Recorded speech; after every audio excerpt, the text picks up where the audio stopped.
প্রিয় দর্শক, ইরানে কি আবারও দখলদার দেশটি আক্রমণ করতে যাচ্ছে? হঠাৎ করে আমেরিকা কেন ইরানে তার সকল নাগরিককে দ্রুত দেশ ছাড়তে বলেছে? তার মানে যে কোনো সময় ইরানে আরও বড় রকম কোনো অ্যাটাক হতে যাচ্ছে। দ্বিতীয় খবরটি হলো, ভারতের প্রধান হলেন, ইন্টেলিজেন্স প্রধান হলেন এমন একজন ব্যক্তি যাকে নিয়ে এই মুহূর্তে পাকিস্তানের সবচেয়ে বেশি চর্চা হচ্ছে। কে তিনি? কেন পাকিস্তানে তাকে নিয়ে এত চর্চা হচ্ছে? চলুন এই খবরগুলো আপনাদের দেবার চেষ্টা করছি। প্রথমে আমরা যে খবরটি দিয়ে শুরু করতে চাই সেটি হলো ইরান প্রসঙ্গে। ইরানে এই মুহূর্তে দেশটির জনগণ চরম আতঙ্কে আছে। বলা হচ্ছে আমেরিকা নতুন করে ইরানে থাকা তার জনগণকে দ্রুত দেশ ছাড়তে বলেছেন। শুধু দেশ ছাড়তে বলেননি, বলেছেন কেউ যেন আকাশ পথে ইরান থেকে বের না হয়, যে কোনোভাবে প্রতিবেশী কোনো একটি দেশ অর্থাৎ স্থলপথে বেরিয়ে আসে। তো ইরানের সাথে কোন কোন দেশ রয়েছে? একদিকে আজারবাইজান, অন্যদিকে তুরস্ক, তুর্কমেনিস্তান, পাকিস্তান। তো এই প্রতিবেশী যে কোনো একটি দেশ দিয়ে যেন স্থলে পাকিস্তানের ইরানে থাকা মার্কিন জনগণ বেরিয়ে আসে, কোনোভাবে যেন ইরানের আকাশপথ ব্যবহার না করে। এটি মার্কিন যুক্তরাষ্ট্রের পক্ষ থেকে তার দেশে ডুয়েল নাগরিক যারা, অর্থাৎ দ্বৈত নাগরিক যারা ইরানের জনগণ বা ইরানের নাগরিক, আবার যারা মার্কিন নাগরিক যারা এই মুহূর্তে ইরানে আছেন, তাদের জন্য আমেরিকার পক্ষ থেকে এই নির্দেশনা দেয়া হয়েছে। কিছু কিছু সূত্র বলছে ইরান 12 দিনের যুদ্ধ শেষে দ্রুত সময়ের মধ্যে পারমাণবিক বোমা বানাবার কাজ শুরু করেছে। অর্থাৎ ইরান অল্প সময়ের মধ্যে বিশ্বকে সারপ্রাইজ দিতে পারে পারমাণবিক বোমা বানিয়ে। হতে পারে ইরান এটি বানিয়ে ফেলেছে, একদম চূড়ান্ত ফাইনাল রাউন্ডে এটি রয়েছে, আর তাই দখলদার বা আমেরিকা ইরানে আক্রমণ করেছে, কারণ তাদের কাছে এই তথ্য আছে অবশ্যই। তো যেই সময়টা ইরানের নষ্ট হয়েছে এই 12 দিনের যুদ্ধে, এরপর ইরান তার ইউরেনিয়ামকে রক্ষা করতে পেরেছে এটিও বলেছে।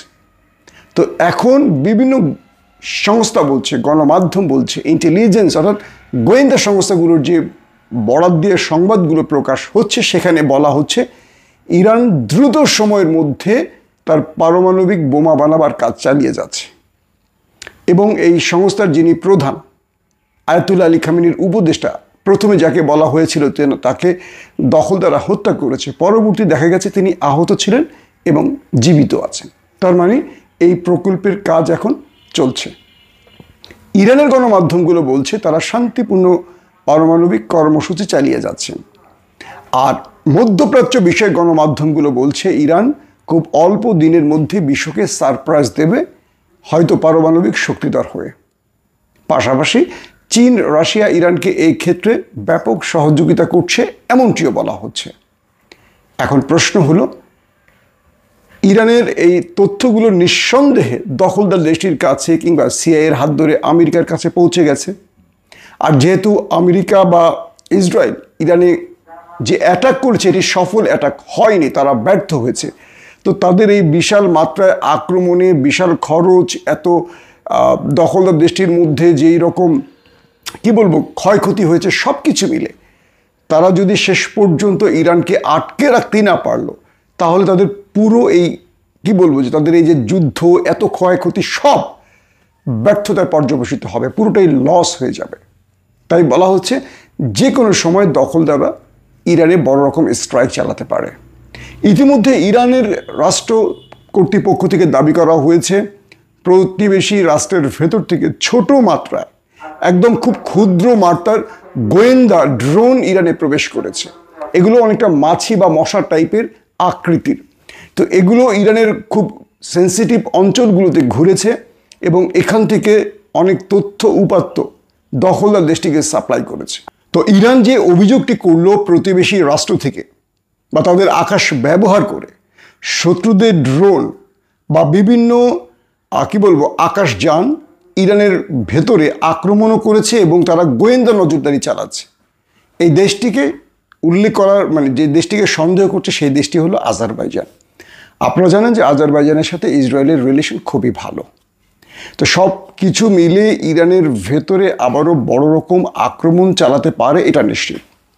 এখন যদি প্রশ্ন করেন এই আক্রমণটা কবে হতে পারে, কখন হতে পারে, এটা নিশ্চিত করে বলা যাবে না। কিন্তু আমেরিকা যখন তার জনগণকে ইরান ছাড়তে বলেছে তখন ধরে নিতে হবে আমেরিকার কাছে এই তথ্য আছে। আর ইসরায়েল তো আমেরিকাকে না বলে আক্রমণ করবেই না।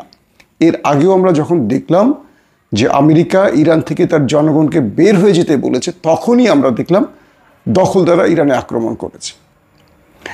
তো এখন এই পরিস্থিতিতে আসলে ইরান কি করবে জানি না, বা ইরান তার আকাশ প্রতিরক্ষা সিস্টেম কতটুকু ডেভেলপ করছে সেটাও জানি না, বা ইরানে যদি এই মুহূর্তে আক্রমণ হয়ে বসে, এই আক্রমণ দখলদাররা নিঃসন্দেহে আরও প্রস্তুতি নিয়ে নেমেছে।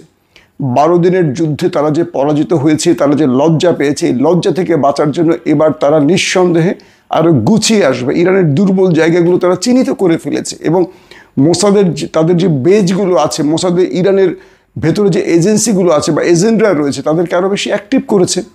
এবং সেই মোসাদ এজেন্টরা নিঃসন্দেহে এবার আরও বেশি প্রস্তুতি নিয়ে মাঠে নেমেছে।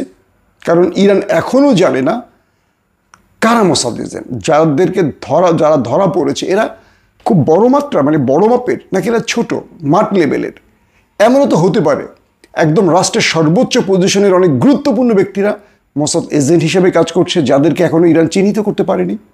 তো এই লোকেরা যদি বিশ্বাসঘাতকতা করে, বা এই লোকেরা যদি আয়াতুল্লাহ আলী খামেনির সরকারের বিরুদ্ধে দাঁড়ায়, সেই ক্ষেত্রে ইরানের পক্ষে আসলে বড় রকম প্রতিরোধ গড়ে তোলা বা ঘুরে দাঁড়াবার শক্তি থাকবে না, যেটা আমরা 13 তারিখে প্রথম আক্রমণের দিন দেখেছি।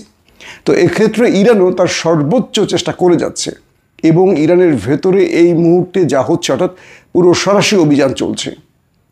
এতে করে অনেক ভিন্ন মতের লোকেরা ধরা পড়ে যাচ্ছে। ধরেন যারা অপরাধী না তারাও ধরা পড়ে যাচ্ছে, কিছু করার নেই তো আসলে। যারা ভিন্ন মতের লেখক, সাংবাদিক, কলামিস্ট, অর্থাৎ ইরানের মধ্যে তো বহু রকম মত আছে। শিয়া মতের এগেনস্টে যারা আছে, সুন্নি মত, তাদের উপরও খড়গ চলছে।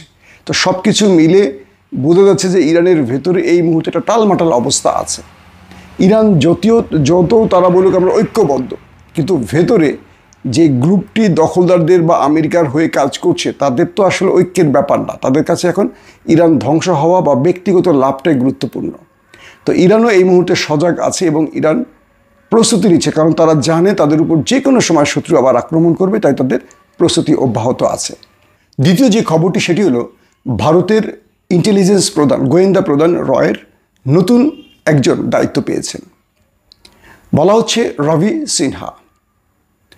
1989-তে তিনি আইপিএস পুলিশ সার্ভিস কমিশনে যোগ দেন। এরপর বিভিন্ন গুরুত্বপূর্ণ দায়িত্ব পালন করেন এবং সবশেষ তিনি রয়ের পাকিস্তান ডেস্কের প্রধান ছিলেন। বুঝতে পারছেন? অর্থাৎ ইন্টেলিজেন্স ডিপার্টমেন্টগুলোর বিভিন্ন ডেস্ক থাকে। ধরেন বাংলাদেশে যে মিশন চালাচ্ছেন তার একটা ডেস্ক আছে, বাংলাদেশ মিশন। আফগানিস্তানে যিনি আছেন আফগানিস্তান মিশন বা আফগানিস্তান ডেস্ক। তো পাকিস্তানের একটা ডেস্ক আছে।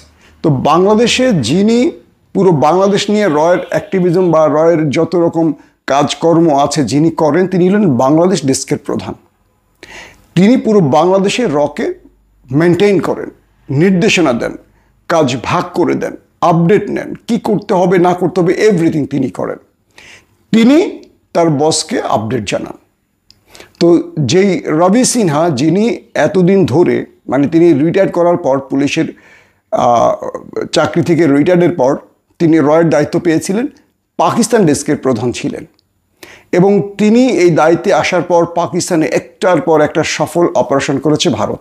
সফল অপারেশন বলতে পুরো পাকিস্তানের মধ্যে প্রতিদিন যে আমরা হামলাটা আমরা দেখছি এগুলোর মূল নেতৃত্বে নাকি তিনি ছিলেন, এটা বলছে পাকিস্তানের গণমাধ্যম। এটি আবার ভারত বলছে না।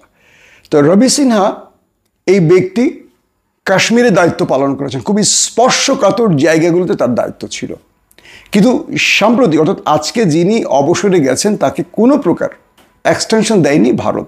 তার প্রধান কারণ হলো পেহেলগাঁওর পর ভারত পাকিস্তান যে যুদ্ধটা হয়েছে, এই যুদ্ধে ভারত পাকিস্তানের কাছে পরাজিত হয়েছে। ভারত বলছে তাদের কাছে ইন্টেলিজেন্স তথ্যের ঘাটতি ছিল বা তারা গোয়েন্দা তথ্যে পাকিস্তানের কাছে মার খেয়ে গেছে, যেখানে আইএসআই জিতে গেছে। তো ভারত যেহেতু মার খেয়ে গেছে, তাই এই ব্যক্তিকে আর এক্সটেনশন না দিয়ে এই এক্সটেনশন থেকে তাকে বিদায় অর্থাৎ অবসর দিয়ে দিয়েছে। আর যিনি পাকিস্তান ডেস্কের প্রধান ছিলেন এই রবি সিনহাকে এবার দায়িত্ব দিয়েছে প্রধান। তো পাকিস্তান বলছে এবার পাকিস্তানের বিরুদ্ধে একদম ফাইনাল রাউন্ডে নামবে। এই ব্যক্তিকে চয়েস নিয়েই এটা পাকিস্তানের দাবি যে এবার ভারতের মূল টেনশন হবে বা মূল ফোকাস হবে পাকিস্তান, যেহেতু শিগগিরই পাকিস্তানে আরেকটা বড় স্ট্রাইকের পরিকল্পনা আছে ভারতের, তাই এই ব্যক্তিকে প্রধান করা হয়েছে। এবং তিনি পুরো পাকিস্তানের তার কাছে ডাটা আছে, কোথায় কি করতে হবে না করতে হবে, কোথায় আফগানকে ব্যবহার করতে হবে, কোথায় বেলুচিস্তানকে ব্যবহার করতে হবে, কোথায় খাইবার পাখতুনখোয়াকে ব্যবহার করতে হবে, কোথায় টিটিপিকে ব্যবহার করতে হবে, কোথায় বেলুচিস্তান লিবারেশন আর্মিকে ব্যবহার করতে হবে, এভরিথিং তার জানা। পাশাপাশি পুরো কাশ্মীরটা তার তত্ত্বাবধানে। তো এই রবি সিনহাকে নিয়ে এই মুহূর্তে খুব টেনশনে আছে পাকিস্তান, এবং বলা হচ্ছে আগামী দিন এই দুটো দেশের মধ্যে বৈরিতা, লড়াই, সংঘর্ষ হয়তো দেখতে যাচ্ছে দক্ষিণ এশিয়া। বিদায় নিচ্ছি আজকের মতো। দর্শক, আজ রাত 11টায় আমাদের আরেকটি লাইভ আছে, বিশেষ সেশন, এবং সেই রাত 11টায় অবশ্যই আপনারা আমাদের সঙ্গে থাকবেন সেই লাইভ সেশনের জন্য। আল্লাহ হাফেজ।